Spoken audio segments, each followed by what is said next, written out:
Good evening guys, welcome back to my YouTube channel English with Ankit Singh. Guys मैं आप सभी के सामने हाजिर हूँ आज एक और बहुत ही ज्यादा इंटरेस्टिंग टॉपिक लेके।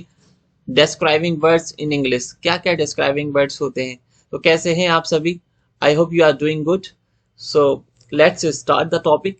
तो डिस्क्राइबिंग वर्ड्स का होता क्या है गाइज? डिस्क्राइबिंग वर्ड्स हमारे, देखिए आपने सेंटेंसेस को देखा होगा। सेंटेंसेस में मेनली क्या चीजें होती हैं? एक तो सब्जेक्ट होता है, एक वर्ब होती है, मेन वर्ब होती है और ऑब्जेक्ट होता है। लेकिन ये तीन चार चीजें ही होने के बावजूद और भी चीजें होती हैं इनफैक्ट, बट मेनली यही होती है। लेकिन इन चीजों के बावजूद भी सेंटेंसेस तीन तीन लाइंस, चार चार लाइंस के भी होते हैं। इतने बड़े क्यों? Because of describing elements.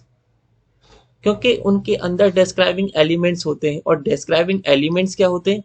जो एलिमेंट, जो वर्ड्स, नाउन, प्रोनाउन, सब्जेक्ट को बेसिकली डिस्क्राइब जो करते हैं, वो सब्जेक्ट के बारे में एक और इंफॉर्मेशन लेके आएंगे। वो डिस्क्राइब कराएंगे सब्जेक्ट को किसी भी तरीके से।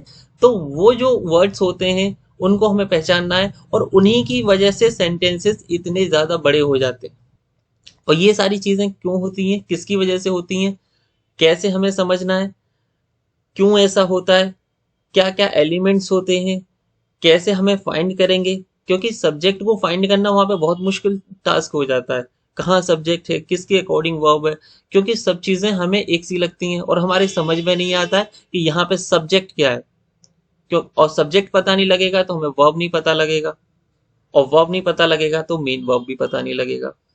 तो बहुत ज्यादा कंफ्यूजिंग हो जाता है, बहुत ज्यादा मुश्किल हो जाता है वहां पे सब्जेक्ट को पहचानना। चार लाइन का कोई भी सेंटेंस है तो आप कैसे पहचानोगे उसे, सब्जेक्ट को वहां पे? तो बहुत सारे डिस्क्राइबिंग एलिमेंट्स वहां होते हैं और हम उनको नहीं पहचान पाते। लेकिन हमारा सब्जेक्ट भी बहुत चालाक होता है। वो चाहे कुछ भी आ जाओ, कितने भी डिस्क्राइबिंग एलिमेंट्स बीच में आ जाओ, वो आएगा। और जब आएगा तो वर्ब उसी के अकॉर्डिंग आएगी। वर्ब और सब्जेक्ट का एक अटूट संबंध है। ये दोनों एक दूसरे के लिए बने हुए हैं। जब भी किसी भी सेंटेंस के अंदर कोई भी वर्ब आई हुई है तो वो सब्जेक्ट के अकॉर्डिंग ही आएगी। विदाउट वो किसी भी डिस्क्राइबिंग एलिमेंट्स कितना भी बीच में हमें कंफ्यूज करने के लिए चीजें दे दी जाएं, कोई सा भी डिस्क्राइबिंग एलिमेंट्स हमें दे दिए जाएं बीच में किसी भी सेंटेंस के, लेकिन हमें वहां पे कुछ भी आ जाए हमें कंफ्यूज करने के लिए, लेकिन कि जो वर्ब आई हुई है किसी भी सेंटेंस के अंदर वो सब्जेक्ट के अकॉर्डिंग ही आएगी। वो इतना चालाक होता है कि कुछ किसी को भी ला दो तुम, वो हमेशा वर्ब के अकॉर्डिंग ही आएगा। जैसे ये यहाँ पे सब्जेक्ट है, नाउन और प्रोनाउन, इनके लिए जो वर्ब यूज होगी वो यही होगी। चाहे बीच में डिस्क्राइबिंग एलिमेंट कुछ भी हो, इट डजेंट मैटर। वो आपको कंफ्यूज करेगा बार बार, लेकिन आपको कंफ्यूज नहीं होना है। मैं सारे कंफ्यूजन को आपके को क्लियर कर दूंगा। डिस्क्राइबिंग एलिमेंट ऐसे समझ लीजिए कि जैसे हम कहीं भी घूमने गए, हम कहीं भी घूमने जाते हैं तो घूमने के समय, जाने के समय हमें बहुत ज्यादा एक्साइटमेंट होता है। और जब एक्साइटमेंट होता है किसी चीज का तो हम जाते हैं, लेकिन 2 4 10 दिन घूमने के बाद वही लौट, क्योंकि आराम सुकून घर पे ही मिलता है। तो बीच में चाहे कुछ भी आ जाए, डिस्क्राइबिंग एलिमेंट या कुछ भी रिलेटेड इंफॉर्मेशन, लेकिन नाउन को हमेशा आना होता है वर्ब के लिए। ये दोनों एक दूसरे के लिए बने हुए हैं।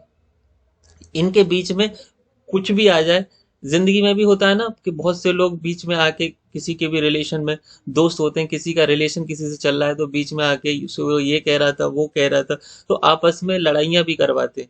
लेकिन जब किसी का प्यार सच्चा हो तो कोई फर्क नहीं पड़ता है किसी के कुछ भी कहने से। वही चीज है। तो हमें यहाँ पे डिस्टर्ब नहीं होना है, कंफ्यूज नहीं होना है, बस डिस्क्राइबिंग एलिमेंट्स को देखते हुए बहुत बड़े बड़े सेंटेंसेस बन जाएंगे, आपको समझ में नहीं आएगा सब्जेक्ट क्या है, आप क्लियर ही नहीं कर पाओगे। तो वो सारा कंफ्यूजन मैं आपको क्लियर करके दूंगा कुछ ही समय में। तो आप बने रहिए मेरे साथ and give me some time. तो गाइस, डिस्क्राइबिंग एलिमेंट्स जो होते हैं बेसिकली हमारे, ये किस तरीके से बनते हैं और कितने तरीके से ये आते हैं और कितनी तरीके से हमें ये कंफ्यूज कर सकते हैं। तो देखिए, डिस्क्राइबिंग एलिमेंट्स में सबसे पहले हमारा आता है इंफिनिटिव। इंफिनिटिव क्या होता है? इंफिनिटिव होता है किसी भी वर्ब से पहले अगर हम टू लगा दें इन्फिनेटिव बन जाता है। बेसिकली सब्जेक्ट भी बन सकता है ये, जैसे टू प्लस वर्ब। हम कोई भी एग्जाम्पल मैं लेके बताता हूँ। To walk in the morning is good for health. सुबह घूमना टहलना स्वास्थ्य के लिए बहुत अच्छा है। तो हमने वर्ब से पहले यहाँ टू लगा दिया, टू वॉक। तो टू वॉक क्या है, सब्जेक्ट बन गया यहाँ पे। To walk in the morning, अब टू वॉक क्या है, यहाँ सब्जेक्ट बन गया। लेकिन बेसिकली हमें वो नहीं जानना है, हमें टू प्लस वर्ब की जो फर्स्ट फॉर्म होती है इन्फिनेटिव होती है, और इन्फिनेटिव का मतलब ये है कि ये एक डिस्क्राइबिंग एलिमेंट है। हमें ये समझना है कैसे यूज होगा, मैं एग्जांपल में आपको बताता हूँ। सेकंड होता है जीरंड फॉर्म ऑफ वर्ब, मतलब किसी भी वर्ब में अगर आईएनजी लग जाता है तो वो जीरंड बन जाता है, और जब वो जीरंड बन जाएगा तो वो भी एक डिस्क्राइबिंग एलिमेंट की तरह ही आता है। ये जीरंड होता है, वो किसी भी सब्जेक्ट और वर्ब के बीच में आ जाएगा इन the form of infinitive, in the form of gerund. तो वो हमें बहुत कंफ्यूज करेगा, लेकिन हमें कंफ्यूज नहीं होना है। हमें सब्जेक्ट को भी पहचानना है और वर्ब को भी पहचानना है। तीसरा डिस्क्राइबिंग एलिमेंट होता है verb, third form of the verb, any third form of the verb third form के रूप में भी आ जाएगा वो एज अ डिस्क्राइबिंग एलिमेंट, वहां भी हमको पहचानना है उसे। ठीक है गाइज, कंफ्यूज नहीं होना है। क्लाउज के फॉर्म में आ जाएगा, बड़े बड़े क्लाउजेस आ जाते हैं, समझ में ही नहीं आता यार सब्जेक्ट क्या है, क्योंकि सब्जेक्ट और वर्ब के बीच में इतना फासला हो जाता है कि समझ में ही नहीं आता सब्जेक्ट क्या है कि वर्ब कौन सा यूज होगा, बहुत कंफ्यूज हो जाता है। पांचवा आता है प्रेपोजिशनल फ्रेजेस। इतने बड़े बड़े प्रेपोजिशनल फ्रेजेस आ जाते हैं कि यही समझ में नहीं आता कि क्या है। तो ये 5 चीजें हैं गाइज, जो कि सब्जेक्ट और वर्ब के बीच में आएंगी और हमें कंफ्यूज करेंगी। बार बार हम इससे कंफ्यूज होंगे कि सब्जेक्ट क्या है, वर्ब क्या है। ठीक है गाइज, तो ये 5 चीजें हैं जो कि हमें बार बार कंफ्यूज करती हैं। अब हम इन चीजों को डिटेल में समझते हैं विद एग्जांपल्स। गाइज सबसे पहले जानते हैं हम infinitive as a describing element. Infinitive to plus verb की first form as a describing element. Infinitive को टू प्लस वर्ब की फर्स्ट फॉर्म को मैंने अभी जस्ट बताया, हम इन्फिनेटिव भी कहते हैं। ठीक है गाइज, अब ये कैसे बनेगा, देखिए यहाँ पे हिज डिसीजन, हिज डिसीजन। अब देखिए यहां से देखिए, to marry more than two wives, his decision to marry more than two wives. ठीक है, अब देखिए हिज डिसीजन में हिज क्या है, हिज यहाँ पे एडजेक्टिव है, डिसीजन क्या है, नाउन है, और डिसीजन वो उसको डिफाइन कर रहा है। अब देखिए ये जो है बीच में टू मैरी, देखिए टू क्या है और मैरी, ये जो मिलके दोनों जो वर्ड हैं टू मैरी, ये क्या कर रहा है, ये हमें इन्फिनेटिव का बता रहा है कि to marry, to plus verb की फर्स्ट फॉर्म क्या होता है, इन्फिनेटिव। तो ये हमारा टू मैरी क्या है, इन्फिनेटिव है। यहाँ पे वर्ब आ गया हमारा, सिंगुलर वर्ब यूज हो गया मैरी, और उससे पहले आ गया to, to marry more than two wives.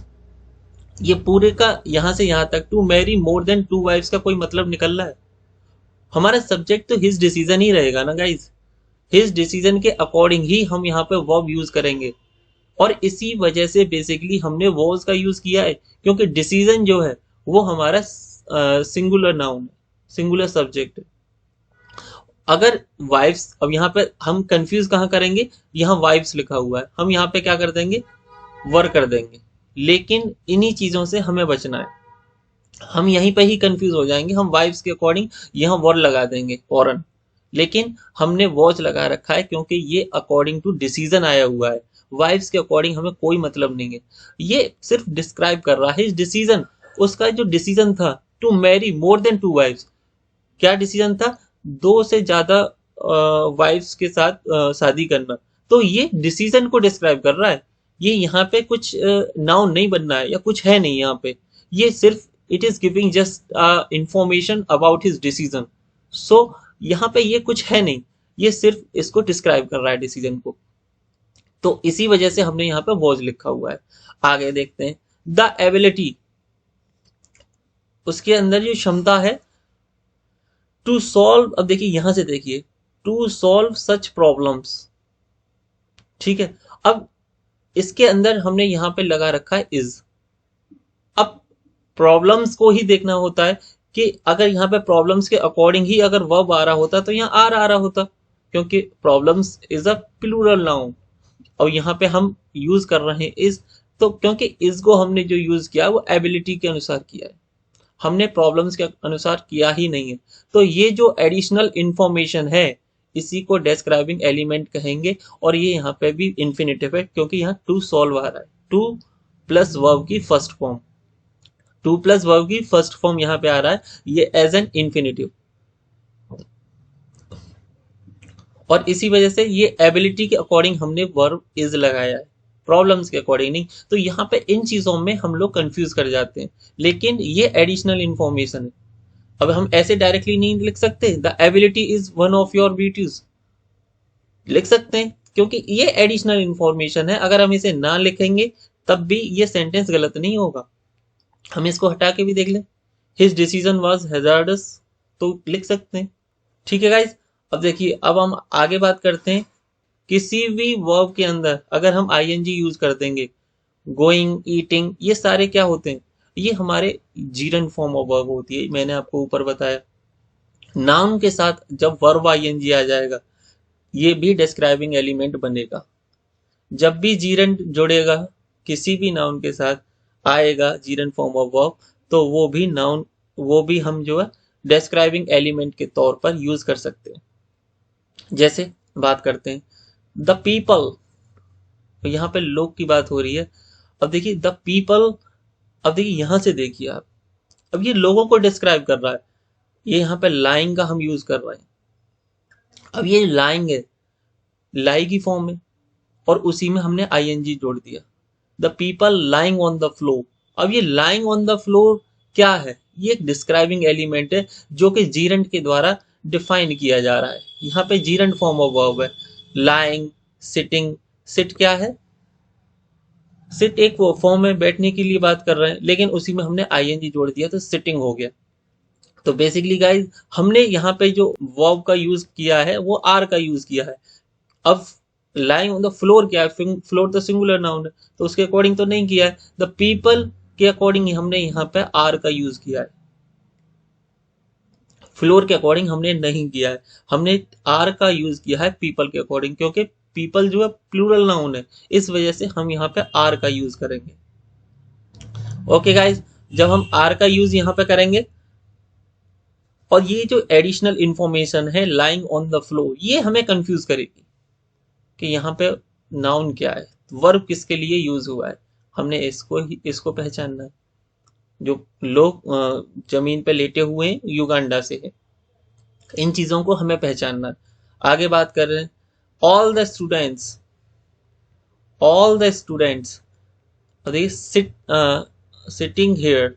अब ये सिटिंग हेयर क्या है, ये एडिशनल इंफॉर्मेशन है, ये नहीं भी होगी, all the students are brilliant and jubilant हम लिख सकते हैं, the people are from Uganda भी लिख सकते हैं, ये एडिशनल इंफॉर्मेशन है, इसको अवॉइड किया जा सकता है। ठीक है गाइस, ऑल द स्टूडेंट्स के अकॉर्डिंग ही हमने यहाँ पे वर्ब यूज किया है आर, स्टूडेंट्स के according, because students is a plural subject here, so we are just mentioning the plural verb here.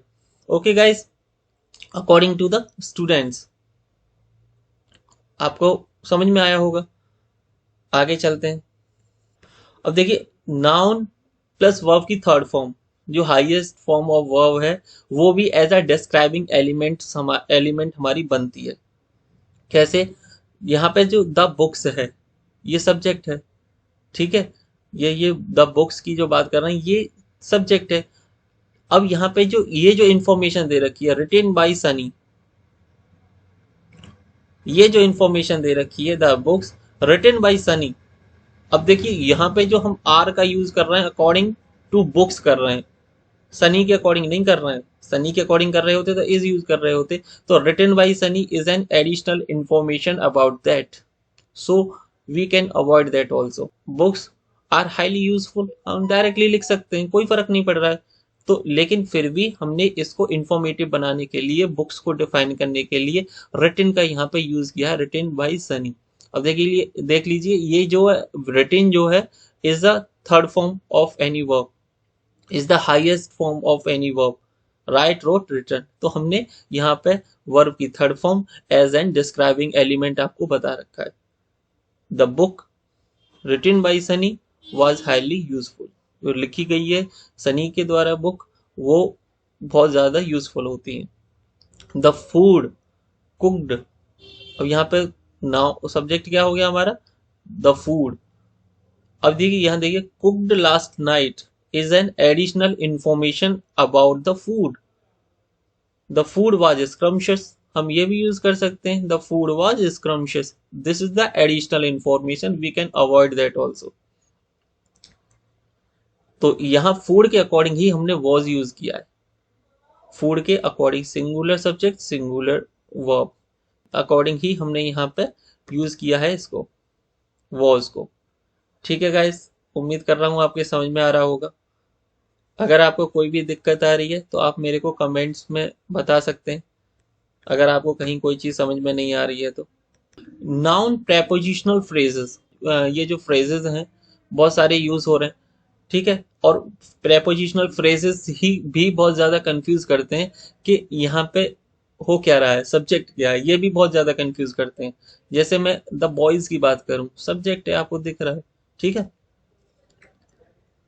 इनसे भी, ये जो एग्जाम्पल्स मैंने दे रखे हैं इनसे भी बहुत बहुत बड़े एग्जाम्पल्स आ जाते हैं, लेकिन मैं आपको बड़े बड़े एक साथ दे दूंगा, समझ नहीं पाओगे आप इन्हीं चीजों से ही पहचान लोगे।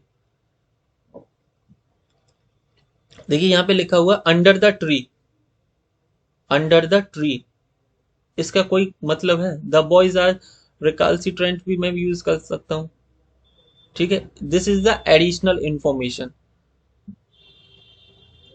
जो बच्चे अंडर द ट्री हैं। अब देखिए आपको यहाँ पर खुद ही दिख जाएगा, अंडर है, ऑन है, ये सब क्या है, ये प्रेपोजिशंस हैं। और प्रेपोजिशंस के साथ ये जुड़े ये वर्ड्स हैं, ये बना देते हैं प्रेपोजिशनल फ्रेजेस। तो यहाँ पे ये हमने आर यूज किया है, वर्ब जो हमारी यूज हुई है वो ये are, that is according to the boys, क्योंकि boys is the plural noun, here the subject is plural, so we are just using plural verb here. Okay guys, under the tree is a prepositional phrase, the books is a plural subject here. Okay, देखिए guys यहाँ पे थोड़ा सा ये गलती है, हमें यहाँ पे एस को हटा देंगे क्योंकि हमारा जो सब्जेक्ट है वो प्लूरल है, the books belong to her, ठीक है। ये यहाँ पे गलती हुई है मुझसे, तो यहाँ पे द बुक कर लीजिए, या तो यहाँ हम जो बिलोंग्स यूज कर सकते हैं, और बुक्स है तो बिलोंग ही आएगा। ओके गाइस, और ये ऑन द टेबल क्या है हमारा, ये डिस्क्राइबिंग एलिमेंट है, प्रेपोजिशनल फ्रेज है। यहाँ पे एस को यहाँ से काट लीजिएगा प्लीज, सॉरी फॉर दैट। आगे बात करते हैं क्लाउजेस। क्लाउजेस भी डिस्क्राइबिंग एलिमेंट के तौर पे हम यूज कर सकते हैं, और बहुत ज्यादा यूज होता है आजकल न्यूज़पेपर्स में, और बहुत जितने भी हमारे एडिटोरियल्स हैं उनमें ये बहुत ज्यादा यूज होते हैं और बहुत ज्यादा कंफ्यूजिंग भी बना देते हैं। द न्यूज, यहाँ पे सब्जेक्ट क्या है, द न्यूज। अब देखिए यहाँ पे देखिए, that they have won the match, the news that they have won the match. अब ये वॉज क्या है यहाँ से, ये यहाँ पे जो वर्ब है हमारी किसके अकॉर्डिंग है, was is according to the news, news is a, news क्या है, अनकाउंटेबल नाउन। तो हम जो यूज कर रहे हैं यहाँ पे वॉज का according to news, they have won the match is a clause here. Okay guys, is a clause, तो according to the news we are using was, यही हमें कंफ्यूज करेगा that they won the match. ये कुछ नहीं है, additional information है, ये नहीं भी होगी तब भी सही होगा sentence. The suggestion, the suggestion is the subject here, और a singular subject, that the public library should, the suggestion that the public library, तो यहाँ सजेशन क्या है, हमारा सब्जेक्ट, और that the public library should be renovated, ये क्या है, additional information in the form of clause, was great, ये है वर्ब। हम डायरेक्टली भी यूज कर सकते हैं, द सजेशन was great, लेकिन this is the additional information by which we get confuse. So we don't have to do that.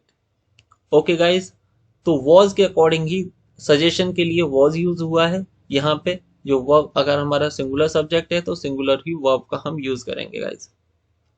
ठीक है गाइज, तो यही सब कुछ इन्फॉर्मेशन थी। आई होप सो आपको समझ में आई होगी बात। अगर वीडियो अच्छी लगी हो तो लाइक करें, शेयर करें, सब्सक्राइब करें। Have a nice time, enjoy yourself.